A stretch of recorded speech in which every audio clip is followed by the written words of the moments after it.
رہوں بیٹھا میں اپنا سر جھکا کر،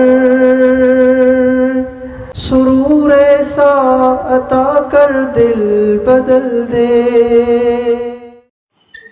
ان الحمد للہ نحمده ونستعینه ونستغفره، من يهده الله فلا مضل له ومن يضلل فلا هادي له، واشهد ان لا اله الا الله وحده لا شريك له، واشهد ان سيدنا ونبينا وحبيبنا وشفيعنا وقرة اعيننا محمد عبده ورسوله صلی اللہ تبارک و تعالی علیہ وعلی آلہ واصحابہ وازواجہ وذریتہ وبارک وسلم تسلیما کثیرا، اما بعد فاعوذ باللہ من الشیطان الرجیم، بسم اللہ الرحمن الرحیم۔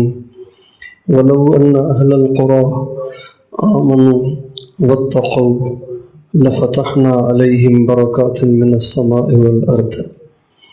وقال النبی صلی اللہ علیہ وسلم انما یرحم اللہ من عبادہ الرحماء۔ سبحان ربک رب العزت عما یصفون وسلام علی المرسلین والحمد للہ رب العالمین۔ اللہم صل علی سیدنا محمد وعلی آل سیدنا محمد وبارک وسلم۔ دنیا کا ہر انسان جان کی مال کی حفاظت چاہتا ہے، اور دنیا کا ہر انسان جان مال میں برکت چاہتا ہے۔ دنیا کا ہر آدمی جان مال میں ترقی چاہتا ہے۔ کوئی بھی دکاندار ایسا نہیں جو کہتا ہو کہ جی دعا کریں میری دکان ڈاؤن ہوتی جائے۔ ہر ایک کہتا ہے دعا کریں میری دکان کو ترقی ہو، کاروبار کو ترقی ہو، میرے بزنس میں ترقی ہو، برکت ہو۔ اور پوری دنیا کے لوگ اس وقت سمجھتے ہیں کہ کاروبار کی ترقی کا دار و مدار چالاکی پر ہے۔ صرف بے دین لوگ نہیں، دنیا دار بھی یہ سمجھتے ہیں، دیندار بھی سمجھتے ہیں دنیا کی ترقی کا دار و مدار چالاکی پر ہے، ہوشیاری پر ہے۔ حالانکہ ایسے نہیں ہے، بلکہ اللہ تعالیٰ نے اپنے کلام کے اندر برکت وصول کرنے کے لیے، ترقی پانے کے لیے اصول بتائے ہیں۔ اور وہ اصول کیا ہیں؟ قرآن مجید کی ایک آیت ہے، اللہ تعالیٰ فرماتے ہیں وَلَوْ أَنَّ أَهْلَ الْقُرَىٰ آمَنُوا وَاتَّقَوْا لَفَتَحْنَا عَلَيْهِمْ بَرَكَاتٍ مِّنَ السَّمَاءِ وَالْأَرْضِ۔ اگر یہ بازاروں والے، اگر یہ بستیوں والے، اگر یہ شہروں والے دو کام کر لیں نا، دو کام کر لیں تو میں ان کے لیے برکتوں کے دروازے کھول دوں گا۔ صرف دو کام کریں۔ ایک کام یہ کہ ایماندار بنے، بے ایمان نہ بنے۔ آمن، ایماندار کسے کہتے ہیں؟ ایماندار اسے کہتے ہیں جسے اس کا دھیان ہو کہ اللہ دیکھ رہا ہے، اور اس بات کا دھیان ہو کہ اللہ کو حساب دینا ہے۔ یہ ہے ایماندار۔ اگر دنیا کے لوگ ایماندار ہو جائیں اور پھر کوئی غلط کام نہ کریں، دو نمبر کام نہ کریں، واتقوا، دو نمبر کام نہ کریں، گناہ نہ کریں، ناجائز کام نہ کریں، کوئی ناجائز قدم نہ اٹھائیں، یہ دو کام کر لیں تو اللہ تعالیٰ فرماتے ہیں میں ان کے لیے برکتوں کے دروازے کھول دوں گا۔ آج ہر آدمی بے برکتی کی شکایت کرتا ہے، ہر آدمی پریشانی کی شکایت کرتا ہے، ہر آدمی بے سکون کی شکایت کرتا ہے، ہر آدمی کی طبیعت میں ایک اضطراب ہے جس کی وجہ سے اس کی طبیعت میں اطمینان نہیں ہے۔ کاروبار کے حوالے سے، اولاد کے حوالے سے، مال کے حوالے سے، اپنی جان کے حوالے سے، بیوی بچوں کے حوالے سے، گھر کے حوالے سے، رشتہ دار کے حوالے سے، اجتماعی حالات کے حوالے سے ہر آدمی پریشان ہے، اور ان ساری پریشانیوں کا حل اللہ تعالیٰ نے صرف 2 چیزوں میں بتایا ہے: ایماندار بنو، پرہیزگار بنو، غلط کام سے دور رہو۔ جو غلط کام سے دور رہتا ہے اللہ اس کو ضرور برکتیں دیتے ہیں، اس کی حفاظت فرماتے ہیں۔ ہمارے نبی کے زمانے میں ایک دفعہ ایک بحری جہاز جو تجارت کا تھا، اس میں تجارت کا مال تھا، وہ ڈوب گیا۔ آپ علیہ السلام کو بتایا گیا کہ یا رسول اللہ، چونکہ جدہ قریب ہے مکے سے، وہاں سمندر ہے، تو آپ علیہ السلام کو بتایا گیا کہ یا رسول اللہ وہ ایک بحری جہاز تھا، تجارت کا سامان تھا، اس میں وہ ڈوب گیا۔ آپ علیہ السلام نے فرمایا خشکی میں یا سمندروں میں جہاں بھی مالی نقصان ہوتا ہے، جہاں بھی مالی نقصان ہوتا ہے وہ زکوٰۃ میں کوتاہی کی وجہ سے ہوتا ہے۔ جب لوگ اپنے مال سے اللہ کا حق نہیں نکالتے تو ان کے مالوں میں نقصان آتا ہے۔ مال کا حق ہے کہ 40واں حصہ اللہ کے نام پہ دیا جائے، یہ اللہ کے ساتھ دیانتداری ہے۔ بندوں کے ساتھ دیانتداری اور امانت داری یہ ہے کسی کا حق نہ دبایا جائے، کسی کا حق نہ کھایا جائے۔ ہمارے بازاروں میں، ہمارے کاروباروں میں اتنی 2 نمبری ہے، اتنی 2 نمبری ہے کہ آدمی پریشان ہو جاتا ہے کہ اس ملک میں رہے یا چھوڑ دے۔ اتنی 2 نمبری ہمارے بازاروں میں، اور اس کا نتیجہ کیا ہے؟ اس کا نتیجہ یہ ہے کہ اللہ تعالیٰ نے ان پیسے والوں، ان دکانداروں، ان بزنس مینوں پر ایسے لوگ مسلط کر دیے ہیں جو زکوٰۃ سے زیادہ ان سے وصول کرتے ہیں، اور جو حق یہ اوروں کا دباتے ہیں اس سے زیادہ ان سے نکالتے ہیں۔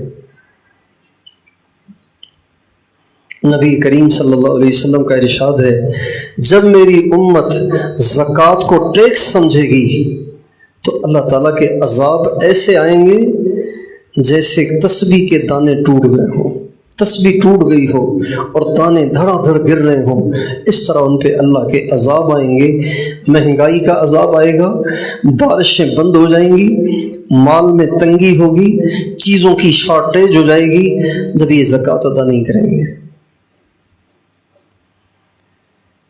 اس لیے جان مال کی حفاظت، جان مال کاروبار کی حفاظت، برکت اور ترقی یہ موقوف ہے اس پر کہ بندہ ایماندار ہو اور اللہ کا کوئی حق ضائع نہ کرے، اللہ کا کوئی حکم نہ توڑے۔ ایک بزرگ سے کسی نے کہا کہ جی آپ میری دکان پہ چل کے برکت کی دعا کر دیں گے؟ انہوں نے فرمایا کہو تو چل دیتا ہوں، لیکن ایک اصولی بات تمہیں بتا دیتا ہوں، وہ یہ ہے کہ اگر تمہاری دکان پر اللہ کا حکم نہ ٹوٹے تو میرے جائے بغیر ہی برکتیں آئیں گی، اگر تمہاری دکان پہ اللہ کا حکم ٹوٹے تو میرے جیسے سو کے جانے سے بھی برکت نہیں آئے گی۔ وَيْلٌ لِّلْمُطَفِّفِينَ الَّذِينَ إِذَا اكْتَالُوا عَلَى النَّاسِ يَسْتَوْفُونَ وَإِذَا كَالُوهُمْ أَو وَّزَنُوهُمْ يُخْسِرُونَ أَلَا يَظُنُّ أُولَٰئِكَ أَنَّهُم مَّبْعُوثُونَ۔ اللہ تعالیٰ فرماتے ہیں برباد ہو گئے یہ لوگ جو ناپ تول میں کمی کرتے ہیں، پیسے پورے وصول کرتے ہیں، چیز 2 نمبر دیتے ہیں۔ کیا ان کو معلوم نہیں کہ انہوں نے قیامت کے دن اٹھایا جانا ہے، مرنا ہے، اللہ کے سامنے حساب دینا ہے؟ اللہ تعالیٰ نے قرآن مجید میں بہت ساری قوموں کے واقعات سنائے ہیں۔ قوم نوح، قوم عاد، قوم ثمود، قوم شعیب، قوم لوط، اصحاب الرس، فرعون، حامان، قارون، ان سب کے اللہ نے واقعات سنائے ہیں۔ اور یہ بھی اللہ نے بتایا ہے کہ یہ چونکہ نافرمان تھے اس لیے ان پہ عذاب آئے، ان سب کی پکڑ ہوئی، ان سب کو اللہ نے برباد کیا، ان سب پہ اللہ نے عذاب بھیجا۔ لیکن ان تمام قوموں میں سب سے زیادہ جو عذاب آیا نا وہ 2 قوموں پہ آیا۔ جرم تو سب سے بڑا تھا فرعون کا، اس لیے کہ وہ خدائی کا دعوے دار تھا، خدائی کا دعوے دار، انا ربکم الاعلی، یہ سب سے بڑا جرم، شرک میں بھی سب سے بڑا شرک، کفر میں بھی سب سے بڑا کفر۔ لیکن پکڑ جو سب سے زیادہ آئی نا وہ 2 قوموں پہ آئی، ایک قوم شعیب اور ایک قوم لوط پر۔ قوم لوط پہ اس لیے آئی کہ وہ بے حیا تھے، بدکار تھے، زانی تھے، انہوں نے حرام راستوں کو حلال کر دیا تھا، تو ان پر سب سے زیادہ پکڑ آئی۔ اور دوسری جو سب سے زیادہ پکڑ آئی وہ قوم شعیب پر، اس لیے کہ یہ سارے منڈیوں والے تھے، بازار والے تھے، کاروبار والے تھے، لیکن ناپ تول میں کمی کرتے تھے، لوگوں کا حق دباتے تھے، لوگوں کے ساتھ زیادتی کرتے تھے، اور لوگوں کو دیتے کم تھے اور دیتے اور لیتے زیادہ تھے، دکھاتے اور تھے اور دیتے اور تھے۔ صرف کاروباری ان کی خیانتیں، اس سے اللہ اتنے ناراض ہوئے کہ ان پر تمام قوموں میں سب سے بڑا عذاب آیا۔ قوم لوط پر پتھروں کی برسات برسی، پتھروں کی برسات، اور قوم شعیب پر انگاروں کی برسات برسی، آگ برسی آسمان سے۔ یہ 2 جو جرم ہیں یہ اللہ کو اتنے ناپسند ہیں، اتنے ناپسند ہیں کہ شرک بھی اللہ کو اتنا ناپسند نہیں ہے۔ ایک بے حیائی اور بدکاری، ہمارا سارا معاشرہ اس وقت بے حیائی کی زد میں ہے۔ یوٹیوب، فیس بک، ٹک ٹاک کے ذریعے سے اس بے حیائی کو گھر گھر پہنچایا گیا، ہر انسان کے پاس پہنچایا گیا، ہر جیب میں پہنچایا گیا۔ ہماری 99% نسل اس کی لپیٹ میں ہے، بے حیائی کی لپیٹ میں، بے دینی کی لپیٹ، بدکاری کی لپیٹ میں۔ کیا لڑکے کیا لڑکیاں سارے ہی اس میں مبتلا ہیں۔ اور دوسری نافرمانی جس پہ سب سے زیادہ اللہ ناراض ہوتا ہے وہ یہ لوگوں کے ساتھ بددیانتی ہے، بددیانتی، لوگوں کے ساتھ بددیانتی۔ ہمارا سارا معاشرہ اتنا بددیانت ہو گیا ہے، دکاندار کے پاس جاؤ تو وہ بھی بددیانت، دفتر میں جاؤ تو وہ بھی بددیانت، اسکول میں جاؤ تو ٹیچر بھی بددیانت، کالج میں جاؤ تو پروفیسر بددیانت۔ ہمارے نبی تشریف فرما تھے، صحابہ کے ساتھ ایک شخص آیا، کہنے لگا جی مجھے آپ کے دین میں جو سب سے آسان چیزیں وہ بتائیں اور جو سب سے مشکل چیزیں وہ بھی بتائیں۔ اخبرنی ان الین ہی، مجھے سب سے زیادہ جو نرم اور آسان ہے نا دین میں چیز وہ بھی بتائیں، اور جو اشد ہی، جو سب سے سخت ہے وہ بھی بتائیں، مشکل ہے۔ آپ نے فرمایا میرے دین میں سب سے آسان تو کلمہ پڑھنا ہے، اور میرے دین میں سب سے زیادہ مشکل وہ امانت داری ہے، دیانت داری ہے، سچائی ہے۔ پھر فرمایا لا دین لمن لا امانت لہ، جو دیانت دار نہیں ہے، جس کے معاملات ٹھیک نہیں ہیں، اس کا کوئی دین نہیں۔ ولا صلاۃ لہ ولا زکوٰۃ لہ، نہ اس کی نماز قبول ہے، نہ اس کی زکوٰۃ قبول ہے، نہ اس کا دین قبول ہے۔ اتنا بڑا جرم ہے یہ، ڈنڈی مارنا، 2 نمبری کرنا، لوگوں کو دھوکہ دینا، لوگوں کا حق دبانا، یہ اتنا بڑا جرم ہے۔ حدیث شریف میں آتا ہے کہ ایک آدمی قیامت کے دن آئے گا اور یہ وہ ہوگا جس کے پاس کسی نے امانت رکھوائی تھی، اس نے اس کی امانت کھا لی تھی۔ آج کل امانت کھانا عام سا کام ہے، جس کو پیسے دو کاروبار کے لیے وہ غائب ہی ہو جاتا ہے، کوئی حج کے نام پہ پیسے جمع کرتا ہے، کوئی عمرے کے نام پہ پیسے جمع کرتا ہے، کوئی یو کے ویزے کے نام پہ پیسے جمع کرتا ہے، کوئی ملیشیا اور کینیڈا کے ویزے کے نام پہ پیسے اکٹھے کرتا ہے، کوئی مزاربت کے نام پہ پیسے اکٹھے کرتا ہے، اور لوگوں سے پیسے لے کے جمع کر کے اچانک ایسا غائب ہو جاتا ہے کہ نظر ہی نہیں آتا، بیچارے لوگ روتے رہ جاتے ہیں۔ تو آپ علیہ السلام کا ارشاد ہے قیامت کے دن ایک شخص کو لایا جائے گا، اس نے امانت کھائی ہوگی، جس کی کھائی ہوگی نا وہ آئے گا، کہے گا یا اللہ اس کے پاس میری امانت ہے، اس نے مجھے واپس نہیں کی۔ اللہ کہیں گے اس کی امانت واپس کر، اس کی امانت واپس کر۔ وہ کہے گا یا اللہ امانت تو دنیا میں رہ گئی، یہاں میں تھوڑی لایا ہوں، یہاں کہاں سے لاؤں امانت؟ اللہ کہیں گے نہیں، واپس تو کرنی پڑے گی۔ یا اللہ کہاں سے لاؤں؟ اللہ فرمائیں گے یہاں مل جائے گی، ڈھونڈو مل جائے گی۔ کوئی کہا کہاں ملے گی؟ اللہ فرمائیں گے ملے گی۔ کہاں؟ ہاویہ میں۔ کہاں ملے گی؟ ہاویہ۔ وَأَمَّا مَنْ خَفَّتْ مَوَازِينُهُ فَأُمُّهُ هَاوِيَةٌ وَمَا أَدْرَاكَ مَا هِيَ نَارٌ حَامِيَةٌ۔ یہ ہاویہ جو ہے یہ جہنم کے 7 فلور ہیں، 7 فلور، 7 فلور ہیں جہنم کے۔ ان میں سب سے نچلے فلور کا نام ہے ہاویہ۔ سب سے اوپر والے فلور جو ہلکا ہے، جس کی آگ سب سے زیادہ کم گرم ہے، جو سب سے کم خوفناک ہے، وہ سب سے اوپر ہے، اس کا نام ہے جہنم۔ اور جو سب سے نچلی ہے، جو 7واں فلور ہے، سب سے نیچے، سب سے خوفناک، اس کا نام ہے ہاویہ۔ اللہ کہیں گے ہے وہ ہاویہ میں ہے، ڈھونڈ کے لے آؤ۔ چنانچہ وہ مجبور ہو کر ہاویہ کی طرف چلے گا، اور ہاویہ کی طرف پھینکا جائے گا، اور کہا جائے گا امانت رکھی ہوئی ہے لے آؤ۔ چنانچہ وہ جب جائے گا ہاویہ میں، ایسی خوفناک آگ ہوگی کہ 1 سیکنڈ نہیں ٹھہرا جائے گا، لیکن اس کو امانت بھی نظر آ جائے گی۔ وہ جلدی سے اٹھائے گا اور دوڑنے کی کوشش کرے گا، لیکن وہ پھسل کے گرے گا اور کلا بازیاں کھاتا ہوا ہاویہ کی تہ میں جا گرے گا۔ ہمارے نبی فرماتے ہیں پھر وہ اس سے کبھی نکل نہیں سکے گا۔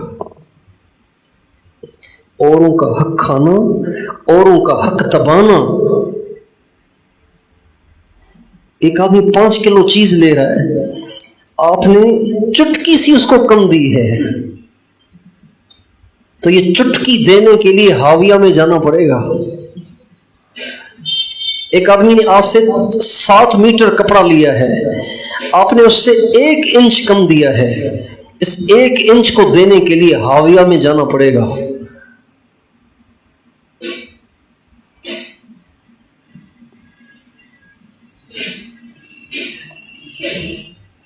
اور جو لوگوں کے ساتھ احسان کا برتاؤ کرے، اچھائی کا برتاؤ کرے، وہ اللہ کو اتنا پسند ہے کچھ نہ پوچھو۔ ہم لوگ بزرگوں سے دعا کراتے ہیں نا، یار دعا کریں اللہ تعالیٰ مجھ پہ رحم فرمائے، میری پریشانیاں دور کرے، میرے جان مال میں برکت دے، کاروبار میں برکت دے۔ اللہ کے نبی نے ایک دکاندار کو دعا دی ہے، اللہ کے نبی نے ایک دکاندار کو دعا دی ہے، جس کے لیے حضور نے دعا کی ہو وہ دکاندار کبھی مشکلات میں پھنس سکتا ہے۔ ہمارے نبی نے ایک دکاندار کے لیے دعا کی ہے، کیا؟ رحم اللہ امرأن سہل البیع و سہل الشراء۔ اللہ کی رحمت ہو اس شخص پر، اللہ رحم کرے اس شخص پر جب بیچے تو گاہک کے ساتھ آسانی کرے، لہجہ بھی نرم، اور اتنا ریٹ نہ رکھے کہ وہ بیچارہ لے نہ سکے، کم سے کم ریٹ رکھے تاکہ وہ سہولت سے لے سکے۔ اللہ رحم کرے اس شخص پر جو بیچنے میں گاہک پر آسانی کرے، اور اللہ رحم کرے اس گاہک پر جو دکاندار کے لیے آسانی کرے۔ بعض لوگ اتنے مکھی چوس ہوتے ہیں کہ وہ چاہتے ہیں کہ خرید کی خرید ملے بلکہ اس سے بھی کم میں ملے۔ حضور نے اس گاہک کے لیے دعا کی ہے کہ جو خریدنے میں آسانی کرے۔ گاہک نے جو ریٹ مانگا ہے، اگر وہ سچا آدمی ہے، 2 نمبر آدمی نہیں ہے، تو خام خواہ کم کروانے کی کیا ضرورت ہے؟ بھئی جو مانگ رہا ہے آپ دے تو اس کو۔ وَسَهْلَ التَّقَاضِي وَسَهْلَ الْقَضَاء، اور اللہ رحم کرے اس شخص پر جب اس کو کسی سے قرضہ لینا ہو تو اس کے ساتھ نرمی کا برتاؤ کرے، اور اللہ رحم کرے اس شخص پر جب قرضہ ادا کرنا ہو تو ادا کرنے میں بھی ذرا آسانی کرے۔ آخر اس نے آپ کو پیسے دیے ہیں تو اس کو بھی تو کام پیچھے رکنا نہیں چاہیے۔ آپ پیسے دیں گے تو اس کا کام چلے گا پیچھے۔ اللہ تعالی ہمیں اپنے نبی کی شریعت کے مطابق زندگی گزارنے کی توفیق دے۔ اسی میں برکت ہے، اسی میں کامیابی ہے، اسی میں عافیت ہے۔ دنیا کی برکتیں بھی ہیں، آخرت کی برکتیں بھی ہیں، دنیا کی آسانیاں بھی ہیں، آخرت کی آسانیاں بھی ہیں۔ اتنی ایک سمپل سی بات ہے کہ ہم طے کر لیں کہ میں نے اپنے دنیا کے تمام کام ایمانداری کے ساتھ کرنے ہیں اور پرہیزگاری کے ساتھ کرنے ہیں۔ بس ایمانداری یعنی اللہ کا خوف رکھنا ہے، اور پرہیزگاری اللہ کا کوئی حکم توڑنا نہیں ہے، اللہ کا حکم نہیں توڑنا۔ بہت سے لوگوں نے اپنی دکانوں پہ فاحشہ عورتوں کی تصویریں لگائی ہوتی ہیں اور ایک طرف تعویذ لگایا ہوتا ہے، ہاں میم عین سین قاف کاف ہا یا عین صاد الف لام میم۔ اتنا مذاق اور بے وقوفی کی باتیں ہیں۔ کاروبار کی برکت کے لیے حامیم عین سین قاف لکھا ہوا ہے اور ادھر فاحشہ کی تصویر لگائی ہوئی ہے۔ اپنی دکانوں سے اللہ کی نافرمانیاں۔ ہمارے ایک دوست ہیں رحیم یار خان کے، جب یہ غزہ کا معاملہ شروع ہوا تو ان کا سپر اسٹور ہے، بڑی دکان ہے سپر اسٹور، اس میں ساری چیزیں ہوتی ہیں۔ تو انہوں نے مجھ سے پوچھا کہ غزہ میں یہ کچھ ہو رہا ہے، آپ نے یہ بیان کیا ہے کہ اسرائیل کی مصنوعات سے بائیکاٹ کیا جائے، تو اب میری دکان تو بھری پڑی ہے اسرائیلی مصنوعات سے، کولڈ ڈرنک بھی وہی، شیمپو بھی وہی، صابن بھی وہی، اور پتہ نہیں کیا کیا چیزیں وہیں کی ہیں بنی ہوئی۔ اب میں کیا کروں، میری تو دکان ہی خالی ہو جائے گی۔ میں نے کہا آپ خالی کر دیں دکان۔ اللہ کے نبی کا ارشاد ہے، من ترک شیئا للہ عوضہ اللہ خیرا منہ، جو کسی چیز کو اللہ کے لیے چھوڑے گا اللہ اس کو اس سے بہتر عطا فرمائیں گے۔ اس نوجوان کو یہ حضور کی حدیث سمجھ میں آ گئی، اس نے اسی وقت کال بند کی اور اپنے ملازمین سے کہا، بڑے ملازم ہیں، اس کی بڑی دکان ہے، سب سے کہا پوری دکان کی چھٹائی کرو۔ جب چھٹائی کی تو دکان خالی ہو گئی، سارے بازار نے اس کا مذاق اڑایا، یار پاگل تو نہیں ہو گئے ہو تم، کیا کر رہے ہو؟ یہ عوام کھاتی یہ چیزیں ہیں تو اس میں ہمارا کیا قصور ہے؟ ان کو 7 اپ کے علاوہ کوئی اور کولڈ ڈرنک اچھی نہیں لگتی۔ یہ بات اس لیے میں نے بیچ میں چھیڑ دی ہے کہ پورے ضلع دین کے بازار میں جہاں سے گزرے ہیں اور ساری اسرائیلی مصنوعات یوں سامنے رکھی ہوئی ہیں کہ ان دکانداروں کو اتنا ہوش نہیں ہے کہ بھائی غلط کام ہم کر رہے ہیں تو سرے عام تو نہ کریں، کوئی چپکے ہی کر لیں۔ 7 اپ کے سائن بورڈ لگے ہوئے ہیں، پیپسی کے سائن بورڈ لگے ہوئے ہیں، اور کریٹ کے کریٹ بھرے پڑے ہیں اور باہر نکال کے رکھے ہوئے ہیں اسرائیلی مصنوعات کے، جو ہمارے بچے ذبح کر رہا ہے۔ لاکھوں بچے ذبح کر دیے، اور یہ کمپنیاں ان کی کمیشن اس کے پاس جاتی ہے، اس کمیشن سے وہ ہتھیار بناتا ہے، انہی ہتھیاروں کو وہ ہمارے بچوں پہ برساتا ہے۔ اللہ اس نوجوان کو خوش رکھے، اس نے دکان خالی کر دی اور اس نے جب سروے شروع کیا کہ مجھے ان سب چیزوں کے الٹرنیٹ چاہیے، نعم البدل چاہیے۔ اب نعم البدل ہمارے پاس ہیں تو صحیح، لیکن وہ ذرا لوکل سے ہیں۔ ان کا لوکل ہو یا کچھ بھی ہو، انٹرنیشنل ہو، بس مجھے یہ چاہیے۔ چنانچہ اس نے وہ ساری چیزیں اکٹھی کی۔ چند مہینوں کے بعد، دکان کے خالی ہو جانے کے چند مہینوں کے بعد، میں نے اس نوجوان سے پوچھا دکان کا حال بتاؤ۔ کہنے لگے میں کیا بتاؤں آپ کو، اللہ تعالیٰ نے میرے لیے رزق کے دروازے نہیں دہانے کھول دیے ہیں۔ دنیا دیکھ کے دنگ رہ گئی ہے کہ اتنا رش تو پہلے بھی نہیں ہوتا تھا جتنا اس وقت لگا ہوا ہے، اور اب تک اس کے پورے سپر اسٹور پر ایک لکڑی بھی، ایک برش بھی اسرائیلی مصنوعات میں سے نہیں ہے۔ اللہ کے لیے اس نے سب چیزیں ایک طرف کر دیں۔ اللہ تعالیٰ نے اس کی دکان میں ایسی برکتیں دی ہیں کہ پورا علاقہ اس کی دکان کو دیکھتا ہے اور اش اش کرتا ہے کہ اللہ نے کتنی برکتیں دی ہیں اس کو۔ اور مجھے اس نے پھر یہ کہا کہ اتنا پیسہ آ گیا ہے کہ میں پریشان ہوں کہ یہ پیسہ کہاں لے جاؤں، اتنا پیسہ آ گیا ہے، اتنا پیسہ آ گیا ہے، مجھ سے سنبھالا نہیں جا رہا، اتنا پیسہ آ گیا ہے۔ وَلَوْ أَنَّ أَهْلَ الْقُرَىٰ آمَنُوا وَاتَّقَوْا لَفَتَحْنَا عَلَيْهِمْ بَرَكَاتٍ مِّنَ السَّمَاءِ وَالْأَرْضِ، برکتیں کھول دیں گے جو ایمانداری کے ساتھ چلیں گے اور پرہیزگاری کے ساتھ چلیں گے۔ آپ تمام بھائیوں سے درخواست ہے اپنے دنیا کے تمام کام ایمانداری کے ساتھ، پرہیزگاری کے ساتھ کریں، پھر دیکھیں اللہ برکت کیسے دیتا ہے۔ کریں گے انشاءاللہ۔ اللہ ہم سب کو مرتے دم تک 2 نمبری سے بچائے، مرتے دم تک بددیانتی سے بچائے۔ نقصان اٹھا لیں، نقصان اٹھا لیں، کوئی بات نہیں، نقصان اٹھا لیں، 2 نمبری نہیں، جھوٹ نہیں، بات کو گھمانا پھرانا نہیں، کھلی کلیئر بات، جس چیز میں جو عیب ہے وہ واضح کر کے بتائیں کہ اس میں یہ خرابی ہے، چاہیے تو لے جاؤ، نہیں چاہیے تو چھوڑ دو۔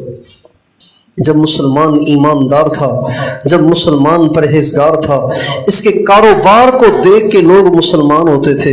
اس وقت دنیا میں سب سے بڑا اسلامی ملک جس میں مسلمانوں کی آبادی سب سے زیادہ ہے وہ انڈونیشیا ہے، اور یہ سارا انڈونیشیا یمن کے 12 دکانداروں کے ذریعے سے مسلمان ہوا۔ یمن کے 12 دکاندار، اور ان 12 دکانداروں نے انڈونیشیا پہ اتنا گہرا اثر ڈالا کہ انڈونیشیا والوں نے اسلام بھی قبول کیا اور اپنا لباس چھوڑ کر ان یمنیوں والا لباس اختیار کر لیا۔ آج بھی انڈونیشین تہبند پہنتے ہیں، یہ تہبند یمن کا لباس ہے۔ اللہ تعالیٰ سے دعا ہے کہ اللہ تعالیٰ ہمارے سارے بازاروں کو سچائی سے بھر دے، اور ہمارے سارے بازاروں سے 2 نمبری کو اور اللہ کی نافرمانی اور بددیانتی کو ختم فرمائے۔ وآخر دعوانا ان الحمد للہ رب العالمین۔